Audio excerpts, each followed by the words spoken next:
کا عالم یہ تھا کہ لشکری رن چھوڑ کے بھاگ رہے تھے، سر تن چھوڑ کے بھاگ رہے تھے، روحیں بدن چھوڑ چھوڑ کے بھاگ رہی تھی۔ یہ ہیبت حضرت عباس کا جلوہ تھا میدان میں۔ صفوں پہ صفیں الٹ رہی تھی، میمنہ میسرے پہ الٹ رہا تھا، میسرہ قلب لشکر پہ الٹ رہا تھا۔ سپاہیوں کا کچھ پتہ نہیں تھا کہاں اٹھے جا رہے ہیں، نہ سواریوں کا پتہ تھا نہ سواروں کی خبر تھی۔ لشکر شام میں ایک بہادر آیا تھا جس کا نام مالک تھا۔ کیا نام تھا؟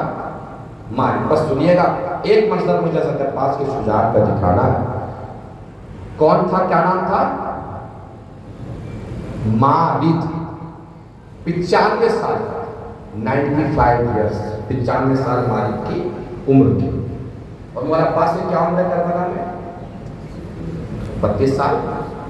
تو 95 سال کے آدمی کے سامنے 32 سال کا انسان تو کمزی نہیں ہے۔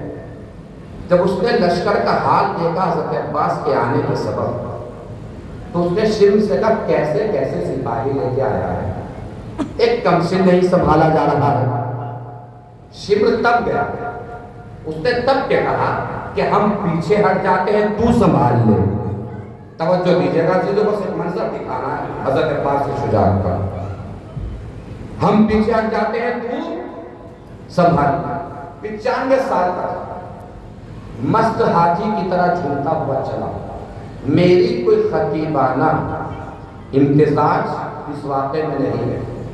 جو کتاب میں لکھا ہے میں نے کبھی آپ کو سنا دے رہا ہوں، نہ کوئی نقطہ ہے نہ کوئی نتیجہ ہے نہ کوئی جملہ ہے۔ جو لکھا ہے میں نے آپ کی خدمت میں غور سے دے رہا ہوں۔ کتاب میں یہ لکھا ہے کہ مست ہاتھی کی طرح جھومتا ہوا چلا۔ اس بیچارے کو پتہ ہی نہیں تھا جس کے مقابلے پہ مست ہاتھی کی طرح جھومتا ہوا جا رہا ہے وہ شیر خدا کا شیر ہے۔ چلا ہے جھومتا ہوا، حضرت عباس کے نزدیک پہنچا۔ اس کے ہاتھ میں نیزہ تھا۔ نیزے دو طرح کے ہوتے ہیں، کچھ دستی نیزے ہوتے ہیں، کچھ لمبے نیزے ہوتے ہیں۔ نیزہ دستی ہوئے لمبا، اس کا حملہ ایسے ہوتا ہے۔ کیسے ہوتا ہے؟ ایسے یا ایسے۔ یہ تلوار کا حملہ ہے، یہ نیزے کا حملہ۔ ایسے تلوار ہے، یہ نیزہ ہے، یا یہ نیزے کا حملہ۔ قریب پہنچا حضرت عباس کے، 3 جملے مالک کے، 3 جواب مولا عباس کے، مجلس تمام ہو جائے گی۔ 3 جملے مالک کے سنا دیتا ہوں۔ پہلے نیزے کو چمکاتا ہوا بولا کہ میں تجھے اس چمکتے ہوئے نیزے سے ڈرا رہا ہوں۔ کون کہہ رہا ہے؟ مالک۔ کس سے کہہ رہا ہے؟ مولا عباس سے۔ ایک جملہ ہے۔ دوسرا جملہ، اگر میرے نیزے سے بچنا ہو تو میرے سامنے سے ہٹ جا، بچ جائے گا، یا پھر میری اطاعت میں آ جا، بچ جائے گا۔ 2 جملے۔ تیسرا جملہ، میں کسی پہ اتنا رحم نہیں کرتا، تیری کمسنی کی وجہ سے تجھ پہ رحم کر رہا ہوں۔ خود 95 سال کا ہے اور مولا عباس 32 سال کا۔ خیال ہے کتنے جملے ہو گئے؟ 3۔ تجھے چمکتے ہوئے نیزے سے ڈرا رہا ہوں، میری اطاعت میں آ جا، کسی پہ اتنا رحم نہیں کرتا، تیری کمسنی کی وجہ سے تجھ پہ رحم کر رہا ہوں۔ پوری قوت قلبی کے ساتھ پڑھنے جا رہا ہوں، پوری قوت ایمانی کے ساتھ حضرت عباس کی شجاعت کو سلام کرنا ہے اور داد دینی ہے، کہتے اگر پہنچ جائے۔ جیسے ہی مالک نے کہا میں تجھے اس چمکتے ہوئے نیزے سے ڈرا رہا ہوں، مولا عباس نے پلٹ کے فرمایا علی کا بیٹا ہوں، نیزہ مجھ سے ڈرتا ہے، میں نیزے سے نہیں ڈرتا۔ سلامت رہیے، نیزہ مجھ سے ڈرتا ہے، میں نیزے سے نہیں ڈرتا۔ دوسرا جملہ کیا تھا؟ میری اطاعت میں آ جا۔ مولا عباس نے فرمایا حسین کی اطاعت میں ہوں، اور جو حسین کی اطاعت میں ہوتا ہے کسی اور کی اطاعت میں نہیں جاتا۔ تیسرا جملہ کیا تھا؟ تیری کمسنی کی وجہ سے تجھ پہ رحم کر رہا ہوں۔ پہنچ جائے نا بات تو بتائیے گا ضرور۔ خصوصی طور سے بزرگان سے خصوصی گزارش ہے، توجہ کی گزارش ہے۔ حضرت عباس کے اس جواب نے سقیفہ اور کربلا کی تاریخ کو ملا دیا، سقیفہ اور کربلا کی تاریخ کو ملا دیا، سقیفہ اور کربلا کی تاریخ کو ملا دیا۔ جیسے اس نے کہا نا تیری کمسنی کی وجہ سے تجھ پہ رحم کر رہا ہوں، مولا عباس نے پلٹ کے فرمایا میری کمسنی کی وجہ سے مجھ پہ رحم کرنے کی ضرورت نہیں ہے، کیا تجھے پتا نہیں ہے بہت سے کمسن بہت سے بوڑھوں سے بہت اچھے اچھے ہوتے ہیں، بہت سے کمسن بہت سے بوڑھوں سے بہت اچھے ہوتے ہیں۔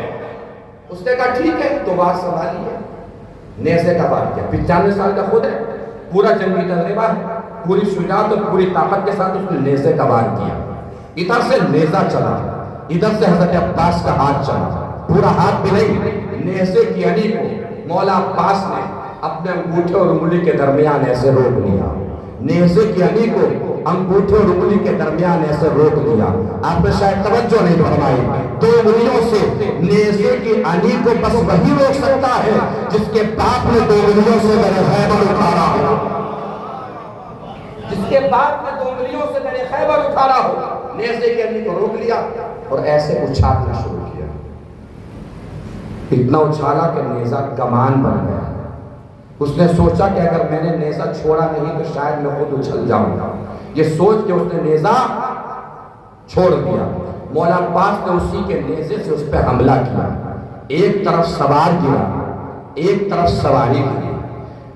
مالک کے پیچھے مالک کا غلام کھڑا تھا، بس یہ آخری منظر ہے، بات تمام ہونے والی ہے۔